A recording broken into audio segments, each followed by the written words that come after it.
kagat ang dilim.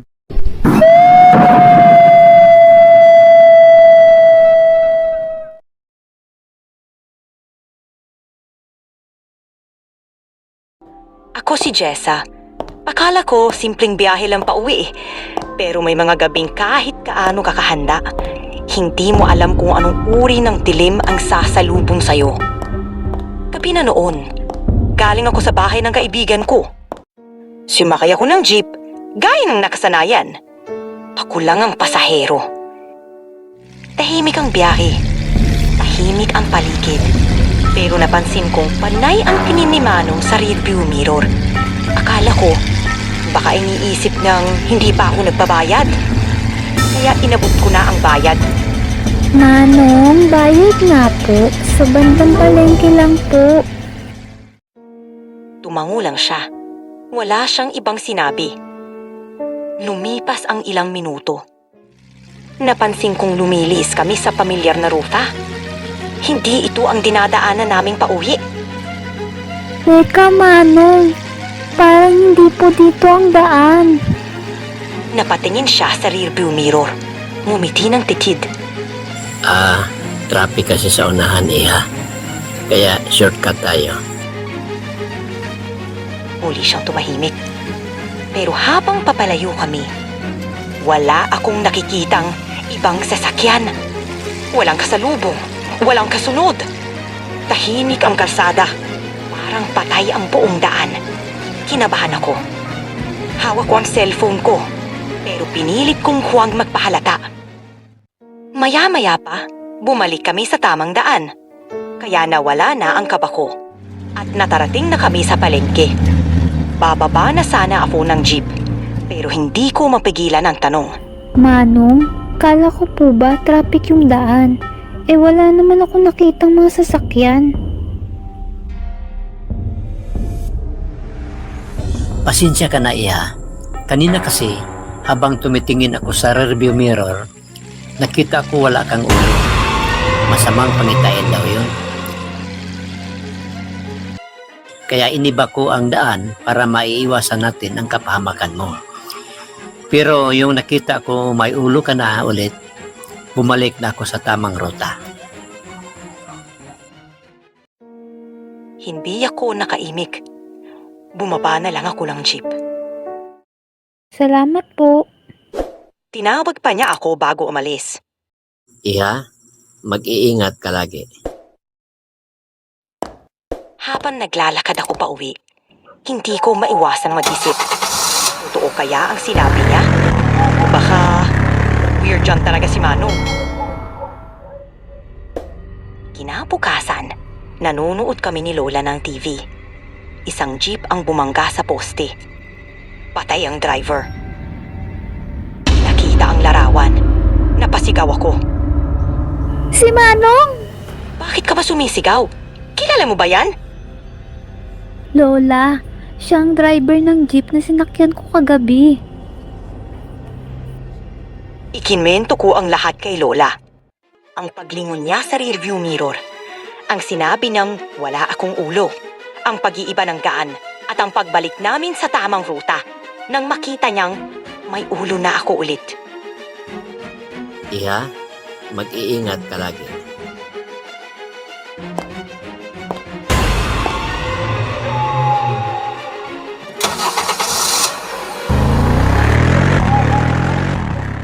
Tahimik si Lola.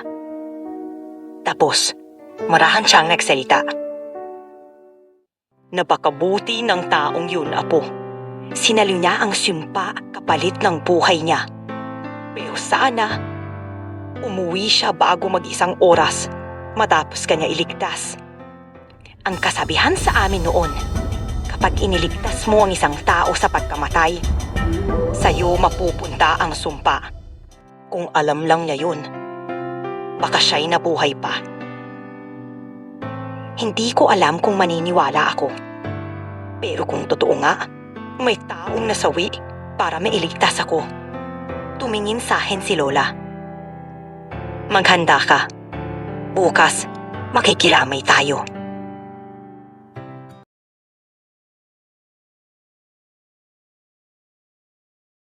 may isang dalagang nagkangalang Lyra. Maganda, tahimik, kaakit-akit. Isa siyang misteryosong babae sa isang maliit at liblib na baryo sa Visayas.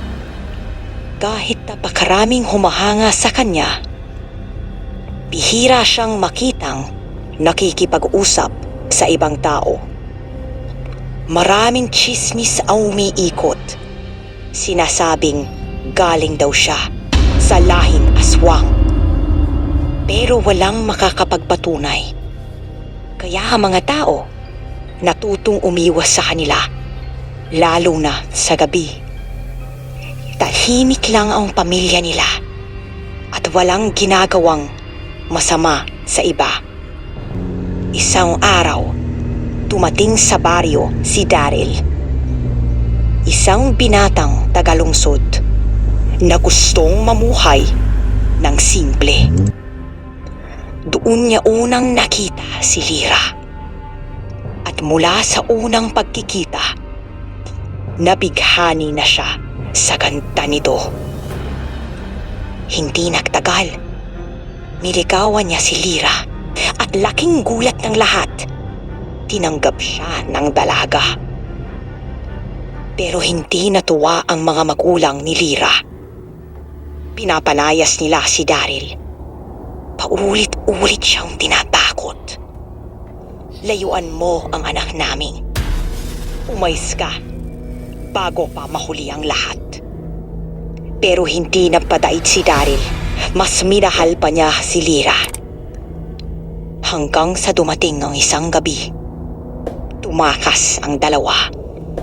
Nagtungo sila sa masukal na gubat kung saan walang makakahabol sa kanila. Doon sila nagyakap, nangakong hindi na maghihiwalay. Ngunit bigla, may kakaiba sa tingin ni Lyra. Namumula ang kanyang mga mata, umalingasaw ang mabahong angin, at mula sa likod ng kanyang damit, tumubo ang malalaking pakpak ng paniki. Gulat na gulat si Daryl. Hindi na siya nakatakbo.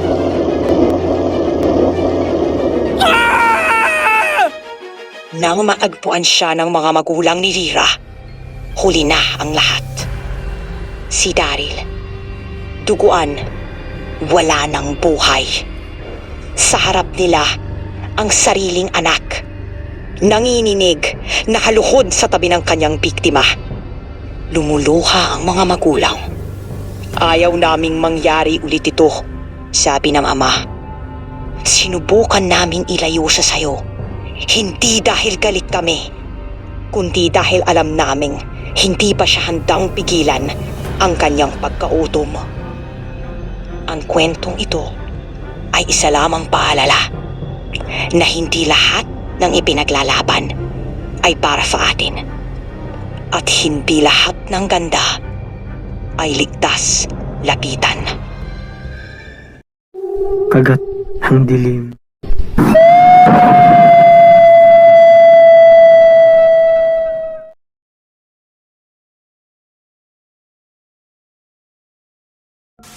Ang alamat ng White Lady ay gumagala sa madidilim na daan, lalo na tuwing 10:00 ng gabi. Sinasabing nagpapakita siya sa mga driver, nagdadala ng matinding takot sa kanilang mga puso.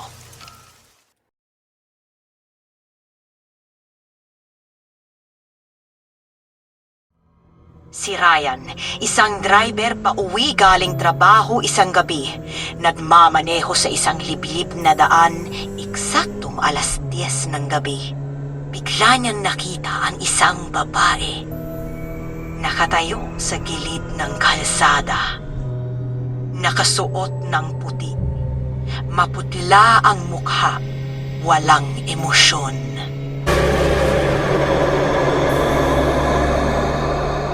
Habang nagmamaneho siya, nakita niyang ulit ang babae sa kanyang rearview mirror.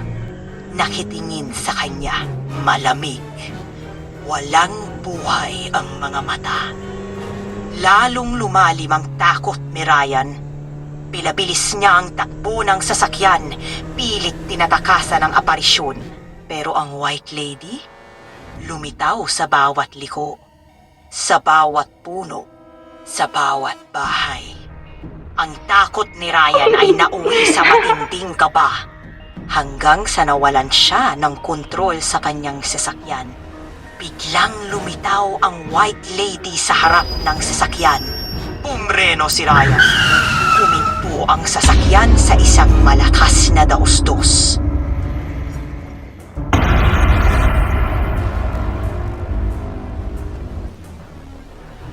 Lumakad ang White Lady papunta sa kanya. Ramdam ni Ryan ang takot na hindi pa niya kailanman naranasan.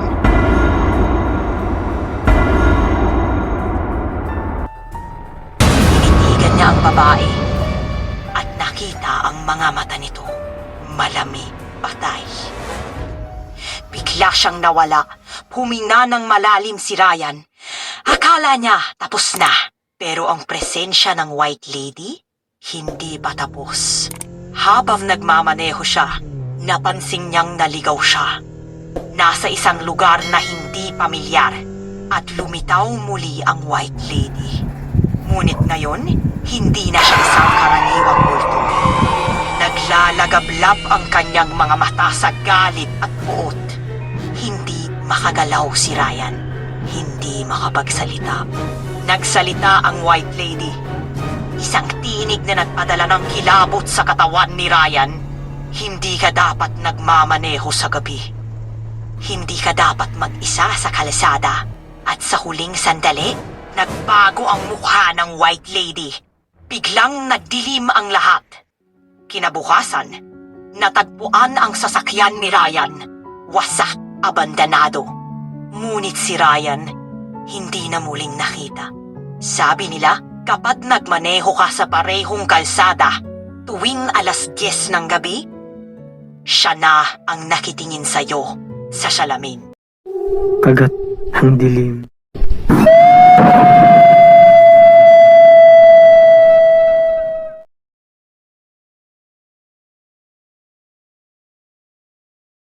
Isang araw, umuwi ang asawa ko na may dalang tuta. Sa unang tingin ko pa lang, magaan na agad ang loob ko sa kanya. Ang cute at ang bibo pa. Pinangalanan ko siyang Kaka. Lumipas ang mga araw, unti-unti nang lumalaki si Kaka. Pero hindi siya tulad ng ibang aso. Hindi siya lumaki ng husto. Maliit lamang siya. Parang laging tuta. Pero may isang bagay na kapansin-pansin sa kanya. Tumatahol siya kahit na walang tao. Kahit walang hayop, kahit walang anino. Akala ko nga noong una naglalaro lang siya o baka naman normal lang sa mga tuta yun. Hanggang isang gabi, tahol siya ng tahol sa bakuran ng kapitbahay. Nagising ako. Iniisip ko baka may magnanakaw. Pero pagsilip ko, wala namang tao. Tahimik ang paligid. Kinuha ko si Kaka at pinasok ko sa loob. Kinabukasan nga ay nalaman ko na may namatay pala sa bahay na iyon. Isang matandang babae, inatake daw sa puso. Doon mismo na kung saan tumatahol si Kaka. Doon ko unang naisip na baka nakakakita siya ng mga kaluluwa. Kinagabihan, tinawag ako ng asawa ko. Si Kaka, galit na galit, tumatahol sa sulok ng kwarto. Wala namang tao, wala namang anino, para may kung anong lamig sa hangin. Naisip ko siyang videohan para makita kung ano ang kanyang tinatahulan. At sa video na iyon, may matandang babae, nakatingin, hindi gumagalaw at hindi kumukurap. Tama nga ang hinala ko, ang aso kong si Kaka ay may ikatlong mata. Simula noon, naging mapagmatyag na kami. Tuwing tumatahol si Kaka sa kawalan, alam naming may dumadaan.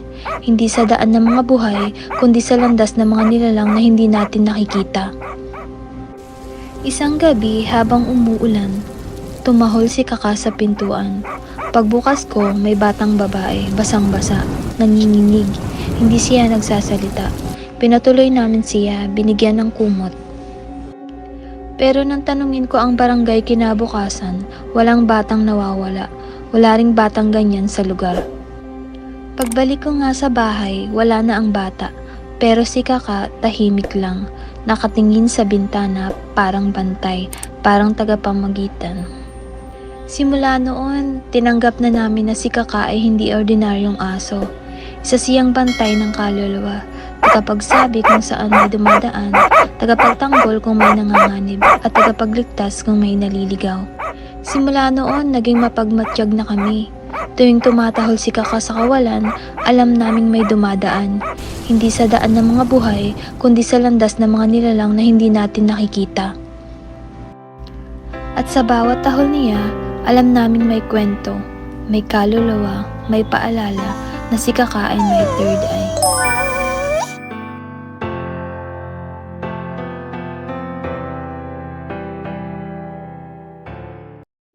Kagat ng dilim.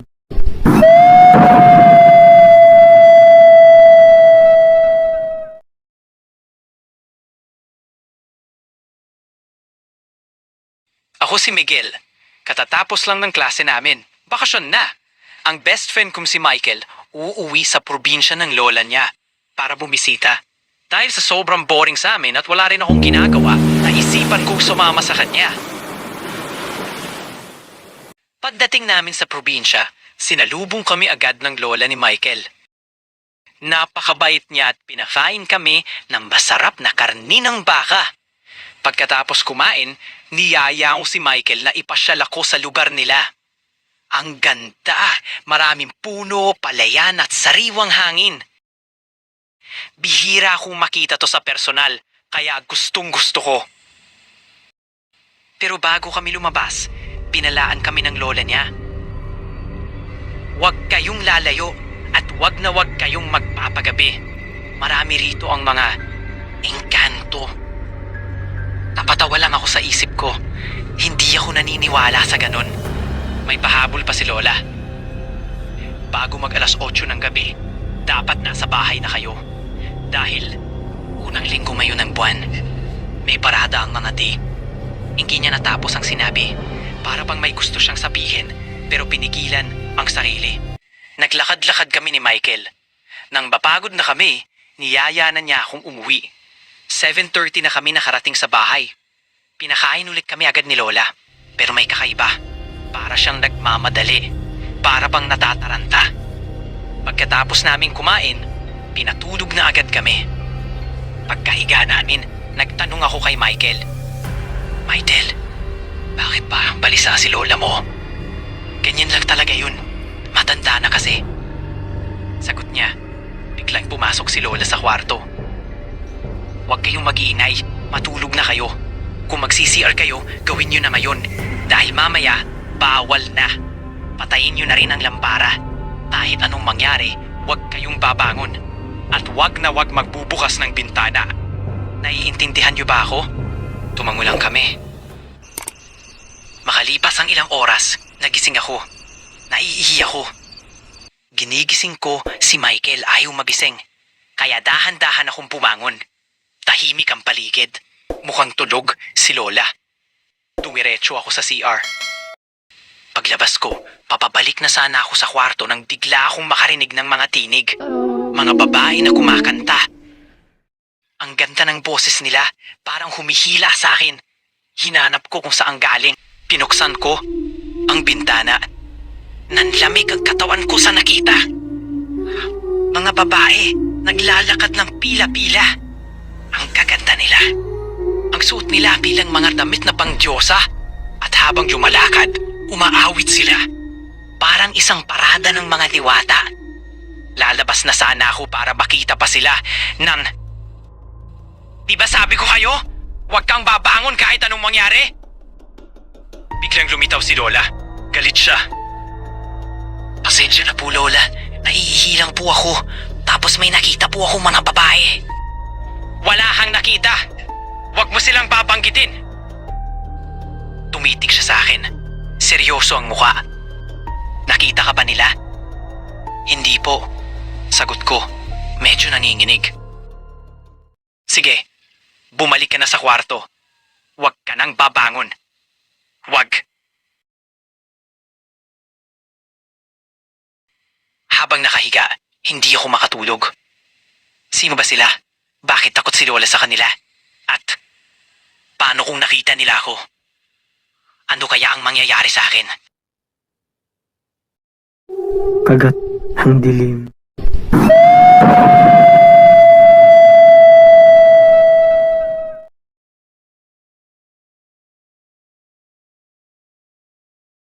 Sa isang liblib na baryo, may lalaki kilala sa pagiging sakim. Isang gabi, tahimik siyang naglalakad patungo sa sementeryo. Dala ang pala at matinding pagnanasa. Ayon sa chismis, may isang matandang inilibing na may suot na gintong singsing, isang antigong alahas. Hindi nagatubili ang lalaki. Hinukay niya ang puntod. Binuksan ang kabaong at kinuha ang kumikinang na singsing mula sa malamig na daliri ng bangkay. Sa gabing yun, nagsimula ang kanyang kasaganahan. Dumami ang kanyang pera, nagkaroon ng negosyo at tila baga sinwerte. Ngunit hindi niya alam, may kapalit ang lahat. Isang araw, may malamig na hangin sa kanyang likuran. Sa salamin, may aninong hindi kanya. Sa gabi, may yabag na siyang naririnig. Hanggang isang gabi, habang natutulog, nagising siya sa tunog ng pag-iyak.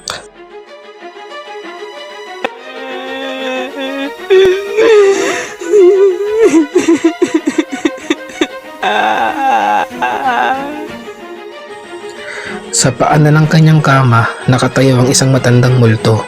Maputla, may bulok na balat at nakatingin ng matalim. Bakit mo ninakaw ang singsing ko? Ibalik mo ang singsing ko. Napabalikwas ang lalaki, nanginginig, hindi maagalaw. Simula nun, kahit saan siya magpunta, sa parke, sa palengke, sa ibang bayan, nakasunod ang multo. Umaga man o gabi, hindi ito nagsasalita, pero ramdam niya ang bigat ng tingin nito. Lumipas ang mga araw, tuluyan ang nabaliw ang lalaki. Sa kalsada, sumisigaw siya. Dinala siya sa mental hospital, pero kahit doon, hindi siya pinatahimik. Hanggang ngayon, nasa hospital pa rin siya. Ang kasakiman ay may kapalit. Huwag mong pagnasahan ang pag-aari ng patay o kahit ng buhay.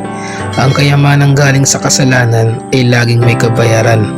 At minsan, hindi lang buhay ang mawawala, kundi pati ang katinuan. Kagat ang dilim.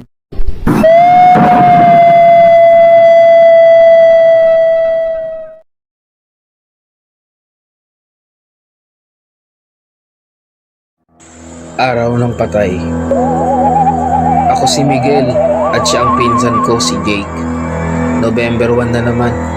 Naniniwala ba kayo sa mga multo, engkanto o iba pang mga elemento? Tara't samahan niyo ako sa aking nakakilabot na kwento. Araw ng mga patay. Sumama ako sa pinsan kong si Jake sa sementeryo para dalawin ang lola niyang pumanaw. Wala akong sariling dadalawin pero gusto kong maranasan ang undas sa sementeryo. Unang beses ko to.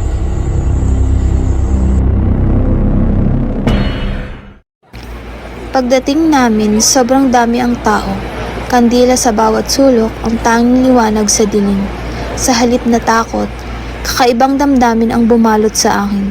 Parang romantikong eksena sa pelikula. Weird, pero totoo. Habang naglalakad kami, nadaanan namin ang mga tindahan ng pagkain. Gutom na kami sa haba ng biyahe, kaya bumili kami ng merienda. Habang kumakain ako, napansin ko ang batang babae na nakatingin sa akin. Gusto ko sana siyang bigyan ng pagkain, pero nang lingunin ko siya, nawala. Siguro nadala lang dami ng tao. Pagkatapos kumain, nagpatuloy kami sa puntod ng lola ni Jake. Nagtirik siya ng kandila at tahimik na kinuusap ang kanyang lola. Iniwan ko muna siya para makapag-isa at nagsimulang maglibot. Habang naglalakad, napansin kong nasa dulo na ako ng sementeryo. Tahimik, madilim. Babalik na sana ako nang bigla ako nakarinig ng mga bulong. Sinilip ko ang kabilang bahagi. May isang pamilya. Magkakahawak kamay, nakatayo sa gitna ng kadiliman na may kandilang liwanag. Iniisip ko na nagdadasal lang sila, pero habang nakatitig ako sa kanila, napapansin ko para lang nagre-ritual. At biglang sabay-sabay silang tumingin sa akin. Walang emosyon, hindi kumikilos, pero mga estatwa, at sa gitna nila ang batang babae na nakita ko kanina. Nakakatakot ang kanilang mga tingin, parang kakaiba. Nanigas ako, hindi ako makagalaw. Habang tumatagal, parang lumalapit sila sa akin. Kahit hindi sila naglalakad, gusto kong tumakbo. Pero parang may humawak sa akin.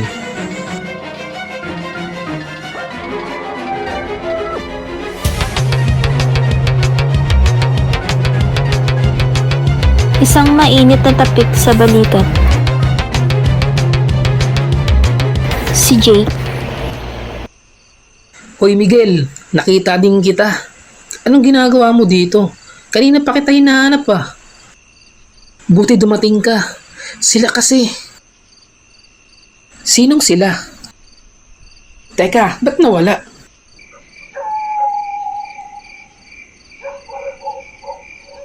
Anong nawala? Wala nang puntod dyan. Liblib na yan. Ang huling puntod dito ay sa lola ko. Halak ka. Jake, totoo. Seryoso. Madami sila, parang nga silang pamilya pero kakaiba sila. Parang di sila tao. Kung ganun, totoo nga ang kwento about sa mga nagpapakitang elemento dito sa sementeryo. Anong kwento? Meron daw pamilyang pinatay dito at hanggang ngayon, hindi daw sila matahimik. At nababalita pa, kumukuha daw sila ng mga kaluluwa mula sa mga taong buhay. At nagkatinginan kami, pareho kaming kinalabutan, sabay karipas kami ng takbo, parang mga batang takot na takot na halos naghihilahan pa. Tahimik kaming naglalakad pa uwi galing sementeryo. Pero sa bawat hakbang, ramdam ko pa rin ang titig ng mga matang walang emosyon. Hindi ko alam kung multo ba sila, alaala o simpleng imahinasyon, pero isang bagay ang sigurado. Sa araw ng mga patay, hindi lang alaala ang bumabalik. Minsan, pati ang mga hindi mo inaasahang makikita sa'yo ay naghihintay sa dulo ng kandila. Kagat ang dilim.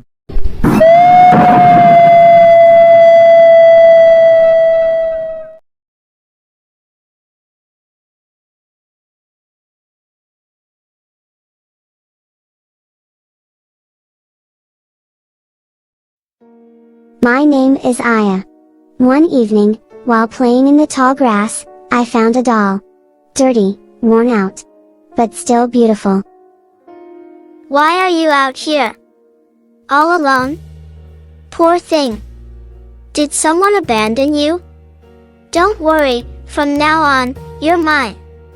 I'll take care of you. I think I'll call you Mimi.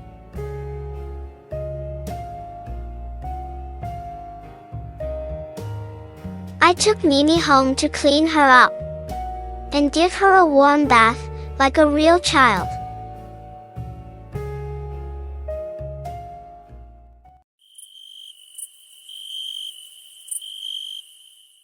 Mimi, are you tired from all the playing we did earlier? You know, I'm really happy.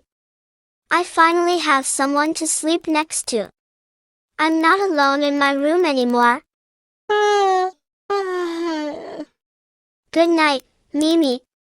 I love you.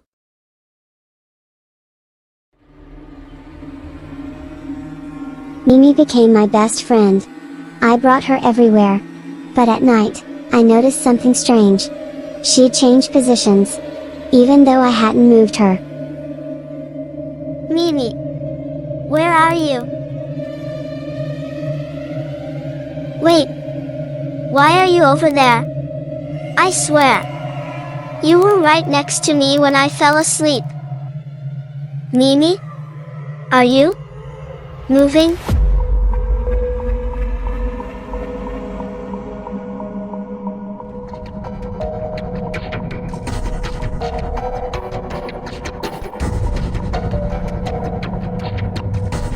Do you want to play with me, Aya?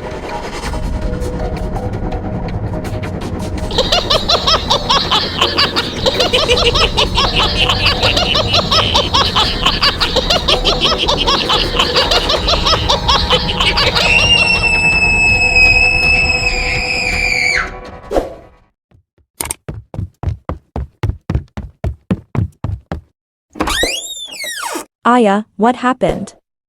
Why are you screaming? Mama, help me. That doll is really scary. I don't want it anymore. Please, can we throw it away? Please, Mama.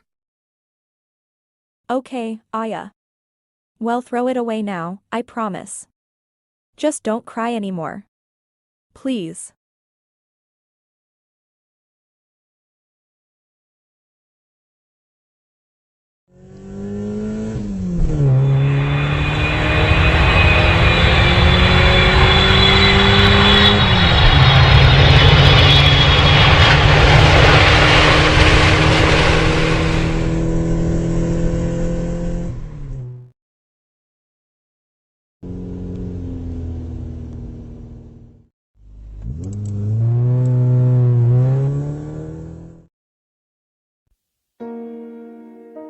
Mama. Thank you. Thank you for saving me from that horrible doll. I was so scared. I thought it was going to take me. I promise. You'll be a good child now. Please don't let it come back. Don't worry, Aya. From now on, that doll will never come back. You can sleep peacefully tonight. But before that, let's eat first at your favorite place, a McDonald's.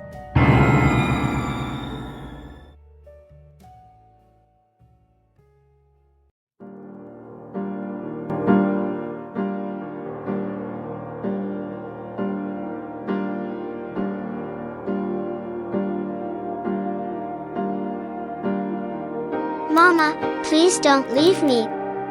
The one with you. That's not me. It's an imposter. Please, Mama, I'm the real Aya. I'm right here.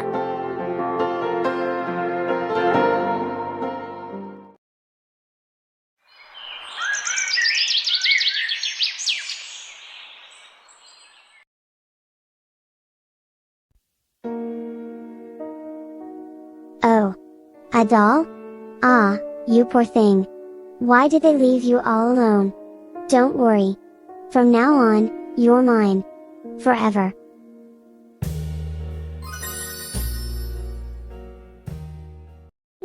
Kagat ang dilim.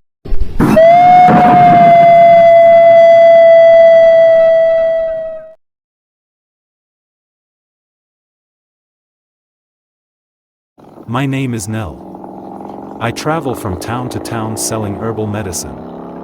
I'm used to long drives, whether it's day or night. One evening, I passed a road I didn't recognize. There was a rough, narrow path on the side. It was quiet, but I thought there might be houses inside. I gave it a try.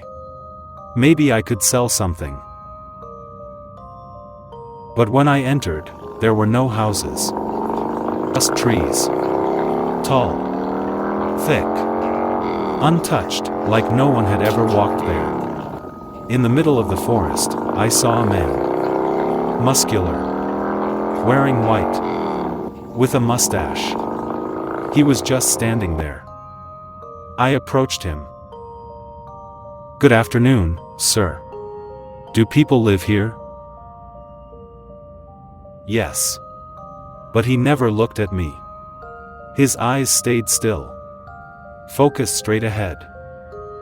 Where do you live? There. That's my life.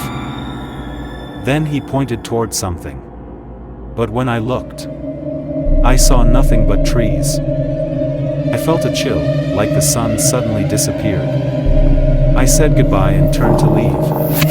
As I rode away on my motorcycle, I looked back. He was still there, unmoving, expressionless.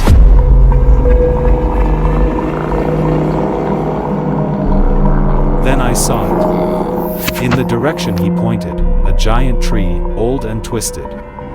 And in the center of its trunk, something that looked like a door. It didn't look back again. I sped off. To this day, I don't know where I really went. But one thing's clear, sometimes, the people you meet aren't from this world.